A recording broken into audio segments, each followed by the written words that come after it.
Dancing as he loves to do, 20-year-old Pryor from Cincinnati, Ohio, coming out to defend his title at 132 pounds, the outstanding lightweight in America, national Golden Gloves champion, national AU champion, 14 times a winner against international competition.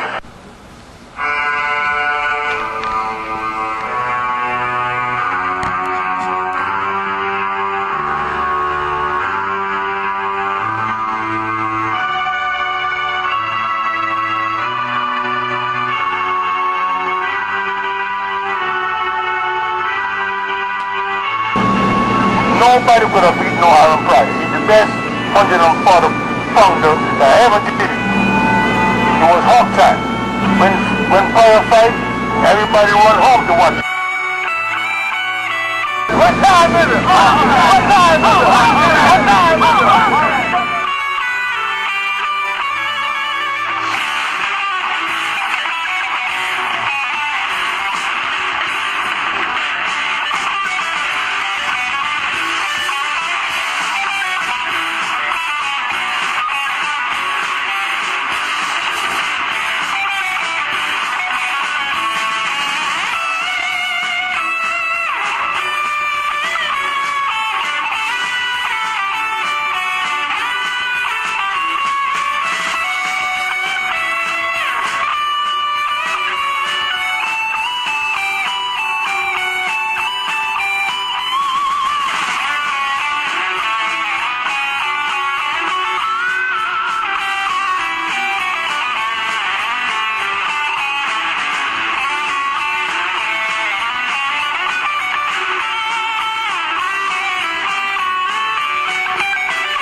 That I'm working with young fighters, Aaron Jr., my son, who's had 10 fights and no losses, and my other son, Stefan, who's had 14 fights and 2 losses.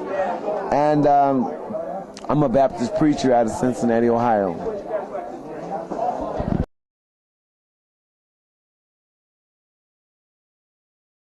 There were 2 people in history of boxing that were holding up their hand, 4 titles. One person was Muhammad Ali. He was going for his 4th title, and he missed it by just a little bit. And Alexis Aguilar was going for his 4th title, and he didn't make it. So him and Muhammad Ali had some things in common. They both were going for the 4th title, and they both failed to do it. But I think a lot of people remember knowing that I was undefeated, and I beat one of the greatest fighters around, Alexis Aguilar, who was fighting for the 4th title. This guy had knocked out Boom Boom. This guy had knocked out everybody, and I had to go in the ring with him.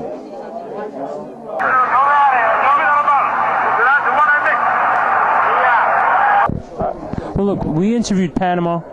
I know you wish him well.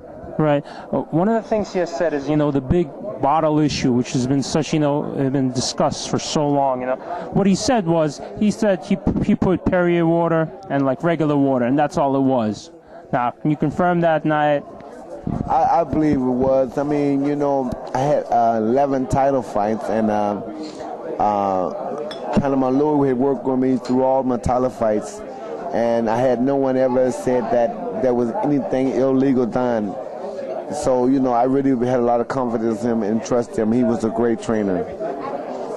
A lot of old-time rivals, they have this like animosity between them over years or fought, but that's not true of you and Alexis, right? I mean, it is. You're right.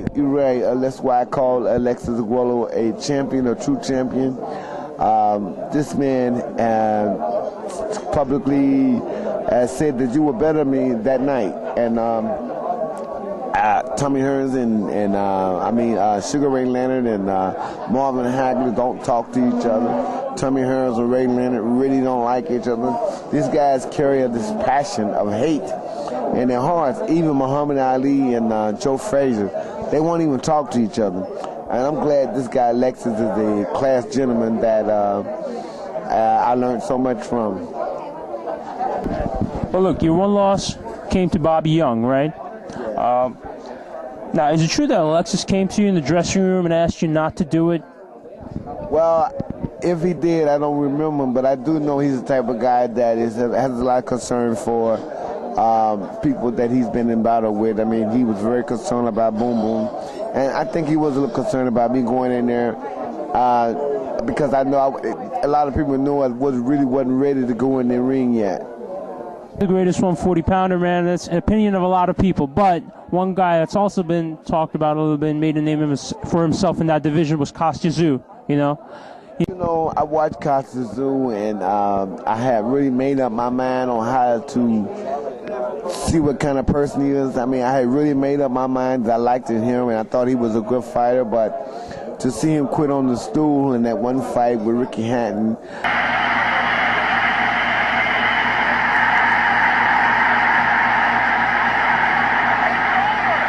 was just not like Kostya Tszyu. I mean, not like a real champion. I mean, I would have went down. I would have died before I quit in the Guado fight. I mean, and that's the type of attitude you got to have when you go in there with great champions. And Kostya Tszyu went in there with Ricky Hatton, and I tell you, he quit.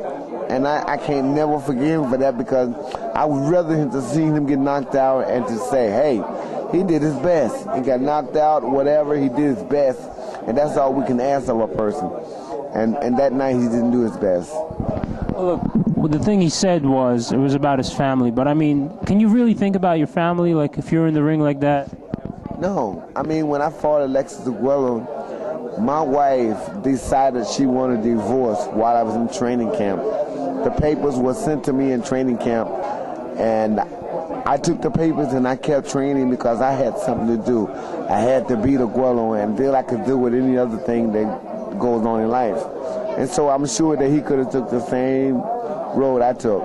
Put all the troubles behind him and get the fight out the way.